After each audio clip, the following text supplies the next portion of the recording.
Bonjour, bonsoir, bienvenue dans cette vidéo de rentrée.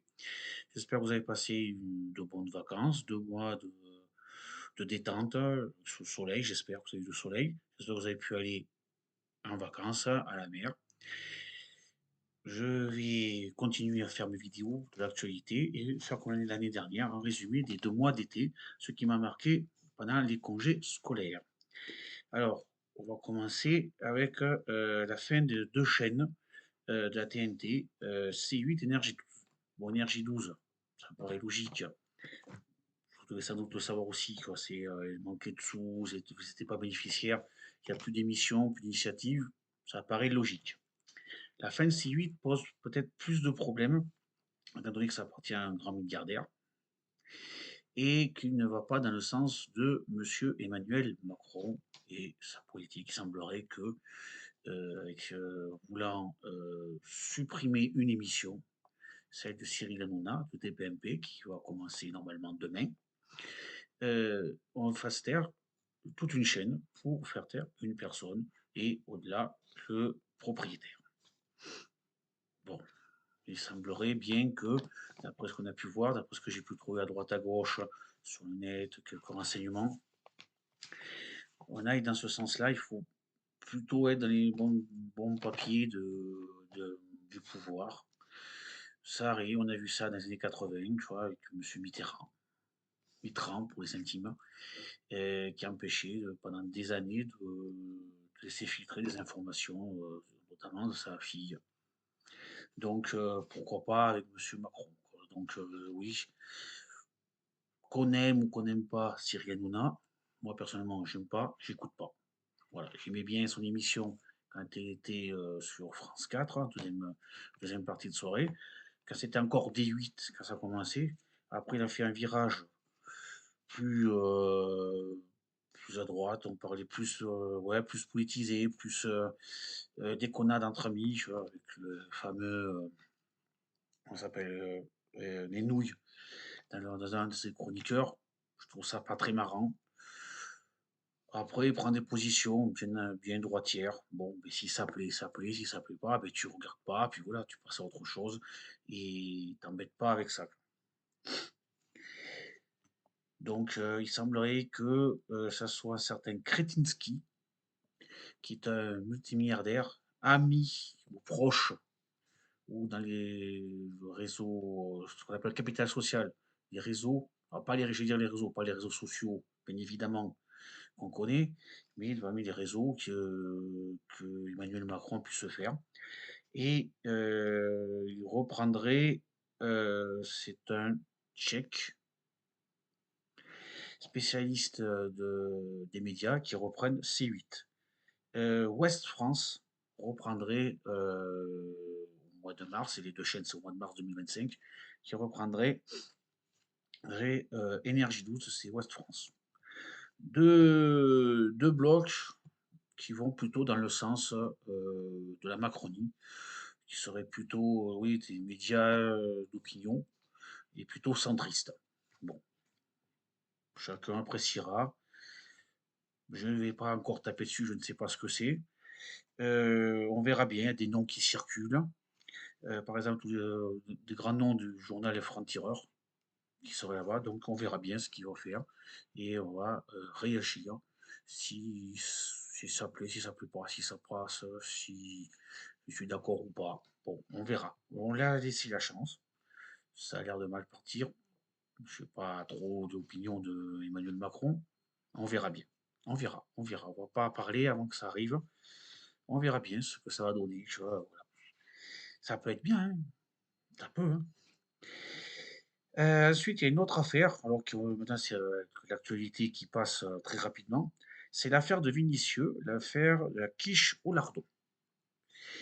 Là, la critique que je fais, c'est pas envers les musulmans ou les étrangers, c'est la connerie d'un individu qui s'avère d'être d'obédience musulmane, mais bon, ça n'a rien à voir, qui ne sait pas, qui est inculte. S'il est inculte, c'est pas parce qu'il est musulman, c'est pas parce qu'il est basané ou d'origine étrangère, qu'il a des ancêtres en Afrique du Nord. C'est qu'il sait pas ce que c'est que des lardons. Bon, ben, tu sais pas ce que c'est un lardon, on t'apprend. Bon, ben, tu t'es planté, Tu as mangé le lardon, c'est interdit. Tu le manges une fois, tu ne manges pas deux fois. Pour ce que je connais de l'islam, c'est pas parce que tu t'es trompé, que tu as mangé une fois du porc, que tu vas finir en enfer, que Allah ne t'aimera pas et que tu seras pas au paradis. Non, non. Non, lui, qu'est-ce qu'il fait? Il va à la pâtisserie et il va casser la figure du boulanger, quoi, à Vénissieux. Enfin, c'est ça le vivre ensemble? Tout ça parce que t'es un idiot, c'est parce que c'est Goulardon, ben bon, tu te trompes, et puis voilà, tu vas pas dire sa faute de quelqu'un d'autre. Ta faute, tu sais pas, tu te tais, puis voilà, ben, je sais pas, c'est l'évidence même. Hein, et qu'est-ce qui se passe? Voilà, ce genre d'individu, et bien à cause d'un trou de balle, d'un inculte, d'un abruti, qui sait pas ce que c'est qu'un lardon, et bien des gens vont généraliser, vont dire, vous voyez, tous les musulmans sont comme lui. Non, il fait de la mauvaise publicité. Voilà, on est censé intégrer, on est censé assimiler tous ces gens. Hein? Tous les musulmans, les gens qui sont censés être français, censés être nés sur le sol français, ce ne sont pas des étrangers, ce sont des Français. T'as pas de culture, t'as pas de culture. C'est à toi, pas à l'État, pas à un autre, c'est à toi de savoir que les lardons, mais c'est du lard, c'est son nom, c'est de l'art, ça vient du porc. Et bien, tu manges pas de porc, et bien voilà, tu t'es fait roi, tu sais pas, tu fermes ta gueule et tu passes pas pour un idiot. Lui, il rajoute. C'est complètement crétin, c'est débile. Et, enfin, je sais pas comment, mais moi j'aurais honte de te faire ça, quoi. Je sais pas, moi c'est de voir ça là, de voir ça comme ça, c'est pas normal. Ces gens ne sont pas normaux. Il y a un truc qui va pas. C'est vrai, moi je viens pas croire ce que disent les médias, qu'il y a un truc psychologique qui ne va pas. C'est pas normal quand même. Ben, je sais pas, tu te trompes, mais tu te trompes, c'est pas grave. Voilà, tu dis rien que. Non, Google. Enfin, bon, qu'est-ce que vous voulez que je vous dise? Des idiots, il y en a de partout. Il y a aussi un autre élément qui a marqué, c'est le monkeypox. En bon français, c'est la vérole, ouais, c'est ça, c'est la vérole du singe, qui semblerait que ça touche maintenant des Européens, enfin le monde entier, avec les voyages, tout ça. Et ça aurait touché, alors au moment, ça avait touché au moins une personne en Suède et une personne au Pakistan. Et depuis, on n'en parle plus. Alors, est-ce que ça va ressortir à la rentrée? Bon, il semblerait que ça soit pas comme le Covid, qu'on soit tous obligés d'être enfermés. Ça a l'air d'être pris, ça a l'air, hein, pour les renseignements que je peux avoir, ça a l'air d'être mis, je vais dire sous cloche, non, mais d'être bien pris en charge. Donc on verra. On verra si ça va, comment ça s'appelle? Si ça va s'étendre comme le Covid. Il semblerait que non, que le Covid, ça reste quand même une exception. Ça va être la seule fois du siècle. Donc il faudra attendre 2120 pour revoir un truc, enfin une maladie aussi forte. Enfin, on ne sait jamais. Là aussi, voilà, on verra. Donc, pas une nouvelle, bonne nouvelle. Vous savez, cette expression certes bateau. Il semblerait bien que là aussi, on nous affole pour rien et que on a les réseaux sociaux, ça s'affole encore plus vite. Il semblerait que, voilà, mais je ne peux utiliser que le conditionnel. Vous comprenez bien? Donc, j'espère que ça ira et que la gestion soit bon, bien gérée, pas gérée, mais qu'on soit plus, comment dire, qu'on ait plus de vérité, voilà, que ça soit fait plus dans la transparence. Voilà, c'est ça le mot que je cherchais, plus dans la transparence. Voilà, ça se fasse, que ce soit plus clair, et voilà, qu'on nous dise pas c'est rien, puis 2 jours après, hop, voilà, que ça soit une meilleure gestion. Ensuite, eh bien, re-islam, re-intégrisme, je parle bien de cette frange de l'islam qui est intégriste, qui pourrit la vie de tout le monde. Et cet été, ben, c'est un truc qui m'a marqué, bon, c'est tentative d'attentat à Vienne pour les 3 concerts de Taylor Swift. Bon, moi, c'est pas ma tasse de thé, mais ils en prennent quand même à la musique, physiquement. Non seulement ils veulent interdire, ils nous apprennent, on a des tutos sur YouTube qui passent et sur d'autres canaux qui indiquent comment ne pas écouter de la musique. Enfin, faut pas, voilà, faut pas exagérer. Et bien là, maintenant, ils s'en prennent, enfin, tout au moins ils essaient, à la musique européenne. Et tu veux pas écouter, mais t'écoutes pas. C'est pareil que pour l'affaire de Vinicius. enfin, il n'interdit pas les gens d'aller voir, quoi. Enfin, on nous parle de liberté, qu'il faut respecter les différences, et on est en train de se faire voir par un qui, eux, ne les respectent pas, quoi. Et ça vient à demander, alors, qu'on quitte à devenir comme eux, on risque de devenir à interdire, justement, pour éviter, alors, enfin, des interdits qui vont être pour interdire d'autres choses, enfin, c'est une espèce de fuite en avant, quoi. Et on retrouve, pareil, on retrouve des problèmes aussi d'intégration de populations maghrébines. Pas uniquement en France, c'est un phénomène de l'Europe occidentale. Et il y a eu d'énormes manifestations au Royaume-Uni, où le communautarisme est beaucoup plus prononcé, et même enfin, les Anglais vont dans ce sens-là, et ils sont en train d'appliquer ce que l'ancien maire et ancien ministre de l'Intérieur de l'ancien maire de Lyon avait dit, non, les communautés ne vivent plus l'une à côté de l'autre, mais l'une contre l'autre. Alors en France, on n'a pas encore des émeutes, on a l'extrême droite qui arrive, qui s'en prennent, qui vont faire des descentes dans les banlieues où il y a beaucoup de musulmans, beaucoup de populations, une population d'origine africaine, nord-africaine. On n'en est pas encore là et je crains, j'ai bien peur que ça arrive. Ça commence à arriver, on commence à en parler et ça risque de déraper, tu vois. Même si les flics en France s'interposent, il y a une étude du côté de Lyon. Les bastons entre Fa et Antifa, je peux dire, j'ai vu. J'ai vu même en plein jour. Ça est arrivé et c'est pas que le soir. Donc là, le communautarisme, le vieux Lyon plutôt post-identitaire et banlieue, le gauchisme plutôt vers la guillotière. Et donc ils vont bientôt, avec comme terrain de jeu, la place Bellecour. Et donc ça couve, ça couve. Voilà, j'espère que ça fera que couver, qu'il n'y aura rien du tout. Mais est-ce que ça, j'ai peur que ça va riper un de ces jours. Est-ce que moi je le verrai? Voilà. Juste un exemple. Le Front National, avant d'être le RN, et, lors des élections présidentielles de 1974, ils ont fait un score de 0,74%. Là, ils sont à 30%. Il y a 50 ans. D'accord? Donc ça monte lentement, mais sûrement. Donc peut-être que les générations qui vont venir verront une guerre civile. Ça peut très bien arriver. L'intégration, ça se fait lentement, ça prend du temps. Et c'est par petites doses. Donc, il est bien évident que les mouvements de population, on ne peut pas les empêcher, mais on peut au moins essayer de contrôler et essayer de les intégrer. Bon, c'est surtout centré sur la population musulmane, sur la population nord-africaine, mais ça va aussi pour toutes les populations, quelle que soit l'ethnie, quelle que soit l'origine, quelle que soit la religion, ça met du temps. Ils- voilà, c'est trop rapide. Donc, oui, il manque des main-d'œuvre, oui, il y a des Français de souche qui ne veulent pas faire certains travaux. Oui, ils nous aident bien actuellement. Oui, les Nord-Africains nous ont bien aidés durant la Première Guerre mondiale, et même l'Afrique noire, hein, nous a bien aidés lors de la Première Guerre mondiale. Il n'y a aucun souci là-dessus, c'est une réalité. Lors de la Seconde Guerre mondiale, nous ont bien été, ils nous ont bien aidés, les tirailleurs sénégalais, les tirailleurs des Goumis marocains, qui ont été d'excellents soldats, il faut dire ce qui est. À Monte Cassino, ils ont prouvé leur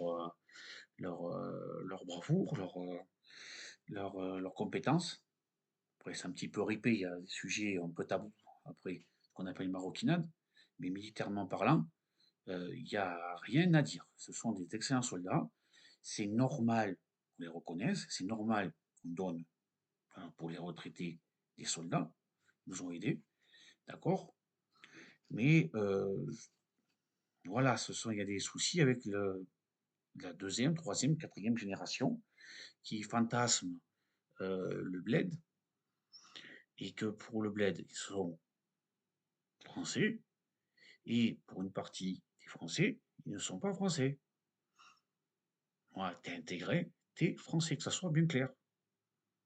Après, c'est à toi, il y a des difficultés parce que ça t'appelle Mohamed Ouahi, d'accord, tout ce que vous voulez, mais je reviens à ce que je disais à faire de Vinicieux, t'es un culte, t'es un culte.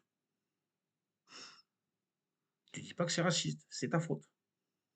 C'est difficile, mais on peut y arriver. Il y en a des tas. Je travaille avec des Arabes, des musulmans, et ça se passe très bien.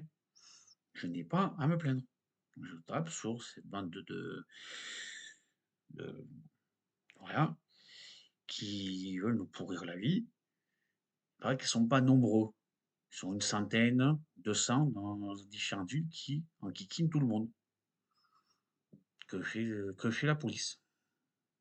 Peut-être qu'au lieu de dire à cab ou mort aux flics, au lieu de dire c'est bien, il y a un policier qui est mort, ou de laisser faire des roues arrière euh, avec les motos, de glorifier ça, il ferait mieux d'aller faire quelques descentes, je parle bien de la gendarmerie et de la police, et qu'on les mette en prison, et que on construise un peu plus de prisons, ou qu'on agrandisse ce qu'il y a. Ça éviterait que je se retrouve à 5, 10, 10 peut-être pas, quoi, mais que je se retrouve à 5 par cellule. Ça serait pas mal de faire un programme et vraiment de le faire, pas juste électoraliste pour plaire à certains publics, à certains électorats. Ça serait pas mal. Ensuite, au moment où j'enregistre cette vidéo, les Jeux Olympiques sont passés pour les valides et ce sont les para-olympiques qui sont en train de se dérouler et la France débrouille bien. J'ai eu peur au moment de l'ouverture qu'il y ait des attentats qui en profitent. Ça, je ne doute pas qu'on a tenté de le faire. Droite, extrême gauche, gauche, intégriste, ce que vous voulez, oui, bien sûr. Ça, je pense que, ouais, faut pas exagérer non plus. Je pense qu'ils ont essayé de tout faire. Et si jamais il y a eu vraiment des choses, bon, ce sera dans quelques temps, quoi. S'ils laissent passer l'été et et que nous dirons peut-être après, et qu'ils mettent pas sur le dos des Anglais ou d'autres, voilà. Donc ça s'est bien passé. Bon, le, les JO, c'est la polémique qui s'est passée. Oui, c'est woke. Voilà, c'est à choisir. Je préfère l'ouverture des championnats du monde de rugby. Le wokisme, c'est pas trop ma tasse de thé aussi. Je lutte contre ce changement. Je pense que enfin, les sociétés évoluent. C'est pas, j'ai connu les années 80, c'est pas la même chose que maintenant. Qu'on accepte les différences, c'est une chose. Maintenant qu'on fasse de la politique et qu'on nous culpabilise pour ce qu'on a fait, pour ce que nos grands-parents ont fait, bon, faut pas exagérer. Quand on parle d'esclavagisme, tout le monde est responsable, qu'on soit blanc, noir, arabe, gris, blanc, rose bonbon. On est tous responsables. Voilà, il n'y a pas un jeune plus gentil ou moins méchant.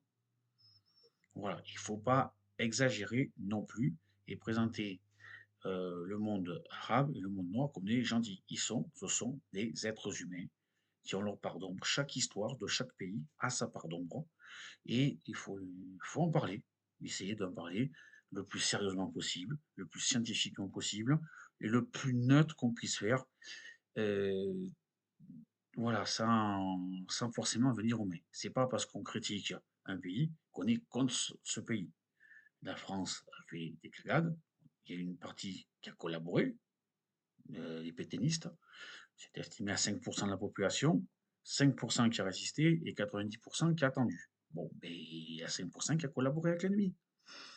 Voilà, qui pensaient que la solution c'était les nazis, c'était lutter contre le communisme. Il y a d'autres moyens de lutter contre le communisme. Voilà, qui pensaient que c'était la faute aux juifs. Bon, ils se sont trompés. On a eu des esclavagistes. Le port de Bordeaux et de Nantes, qui sont devenus riches, c'est grâce à l'esclavagisme. Voilà, ça fait partie. Mais le Mali, c'est pareil. Ils ont pris des esclaves qu'ils ont vendus aux Européens, aux Arabes. Les Arabes, c'est pareil. Il y a des tas de choses. Voilà, il suffit de lire, de se cultiver. Pas que de regarder Internet, mais aussi de lire des livres, des études en histoire dans les universités. Si vous habitez de côté de Lyon, mais une excellente université, donc vous y allez. Voilà, et puis vous pouvez commander un livre qui en parle, qui vont très bien, qui peuvent se recouper avec ce que vous avez pu voir sur Internet ou discuter avec les uns ou les autres. Voilà. Et enfin, j'aurais reparlé, je ne pensais pas en reparler 2 mois après, des législatives de juin. et du Premier ministre qui n'a toujours pas été confirmé. Et 47 jours après le second tour. Il semblerait qu'il veuille ni de l'extrême droite et encore moins de l'extrême gauche. L'extrême gauche, bon, ça m'arrangerait bien que je parte à la retraite un peu plus tôt, mais c'est comme ça, c'est 60, enfin, au moins 64 ans au moment où je vous parle. Après, il y a des choses que la gauche, moi, ne m'intéresse pas, ça ne m'attire pas, notamment si on est propriétaire. Le SMIC à 1600 euros, oui, pourquoi pas, c'est une bonne idée. Est-ce que c'est économiquement viable? Ça, j'en doute. Si les gens croient que les prix ne vont pas augmenter, il ne faut pas rêver, les prix vont augmenter aussi. On augmente les salaires quand c'est faisable. Moi aussi, j'aimerais bien gagner un peu plus, je suis comme tout le monde. Je ne vais pas cracher si on m'augmente. Je suis au SMIC, 1600 euros, bien évidemment, ça m'intéresserait. Après, est-ce qu'on peut le faire? Est-ce que la société, vu le contexte économique dans lequel on vit, avec un endettement massif, on peut le faire? Est-ce que toutes les entreprises peuvent le faire? Est-ce qu'il va y avoir de la casse? Parce que c'est pas tout d'augmenter, il faut que les entreprises puissent tourner. Voilà, il faut qu'on puisse acheter, voilà, il faut que le café qui va augmenter, ça soit raisonnable, que l'augmentation soit raisonnable, qu'on puisse. Voilà, c'est les doutes que j'ai, quoi. C'est, voilà. Pour les locataires aussi, si on est locataire, bon, ça va, mais si on est propriétaire, on n'est pas dans le caca, parce que c'est pro-locataire. On peut faire des investissements, notamment pour les personnes âgées, qui ont eu la chance de pouvoir économiser et d'investir dans un bien immobilier et qui n'ont pas forcément ni le temps, ni la force, ni les moyens de se prendre un avocat ou d'attendre les réglementations. On a vu ce qui s'est passé avec l'accident de la jeune fille. Ça a pris un an et encore, le mec devait retirer son permis là, en septembre maintenant. C'est pareil pour les locations. La justice française, elle se dote de lois, elle essaie tant bien que mal de les appliquer, mais ça met énormément de temps. C'est très très long, très très très très long. Faut pas être pressé. Et si en France, on ne réussit pas à démontrer que les squatteurs sont là depuis moins de 48 heures, eh bien, on ne peut pas les faire partir. Ça pousse les gens à ne pas payer. Moi, j'étais locataire, je suis locataire, et si je ne veux pas payer, bien hop, je peux être malhonnête, hein. Genre, je ne le fais pas. Voilà, je ne paye pas, mais tu peux pas me virer. C'est facile, la vie. C'est très, très facile. L'extrême droite, on l'a dit, son programme, qu'est-ce qu'il va faire? Il va essayer d'augmenter le pouvoir d'achat, il va essayer de diminuer. Je sais pas s'ils vont y arriver, j'ai pas bien, je vois pas bien. C'est ça qui me posait problème avec le Rassemblement national. Ils mettaient surtout l'accent sur les pouvoirs régaliens, contrairement à Emmanuel Macron qui met l'accent que sur l'économie. Alors que il faudrait simplement appliquer ce que Emmanuel dit, c'est le en même temps. Faire l'économie qui ramène l'argent et qui soit redistribué vers les pouvoirs régaliens. Faire un mélange des deux. Ce qui ne se fait pas. Le centre devrait justement prendre un peu à droite, à gauche, et sans mauvais jeu de mots, ou avec tous les mauvais jeux de mots que vous voulez, et essayer de tirer le meilleur, ce qui ne se fait pas. Il va y avoir du dégât social. Alors, est-ce que ça va s'arranger avec le temps? J'espère. Mais voilà, faut pas exagérer non plus. Les, aucune politique économique ne semble viable. Et on va voir le Premier ministre qui ça va être. Il semblerait, avec tous les guillemets, tout le conditionnel qu'on peut mettre, ça serait Bernard Cazeneuve. Bon, ben on verra bien quoi, si ça va être ça. Est-ce que ça va être qu'un Premier ministre de transition et qui ne feront plus rien après, ils vont attendre 2027 pour qu'on ait un nouveau président? Est-ce qu'il va laisser pourrir la situation?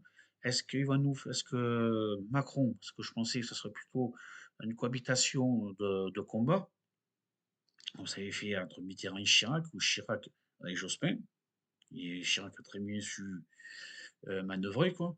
Mitterrand, n'en parlons pas, lui, voilà, c'est un mélange entre Mazarin et Richelieu, et on voit bien que, voilà, quoi, il a très très bien su faire. Ou est-ce que ça va être un truc de transition, tout mou? là aussi, ça m'a transpiré qu'il faudrait une cohabitation le plus calme possible, que tout ce qu'il a construit ne soit pas détruit, justement, et que ça serait pour ça qu'il ne va pas mettre un gars de gauche, notamment Julie Castet. Castet, alors Castet, et pas Castex, comme je le croyais, Castet. Donc, pour cette vidéo de rentrée, je vous conseille de bien me regarder jusqu'au bout, de pas hésiter à mettre un pouce et n'hésitez pas à faire des commentaires et à vous abonner si vous aimez bien ce que je fais. Et merci pour cette rentrée d'être venu jusqu'au bout. Voilà. Bonsoir et à la semaine prochaine.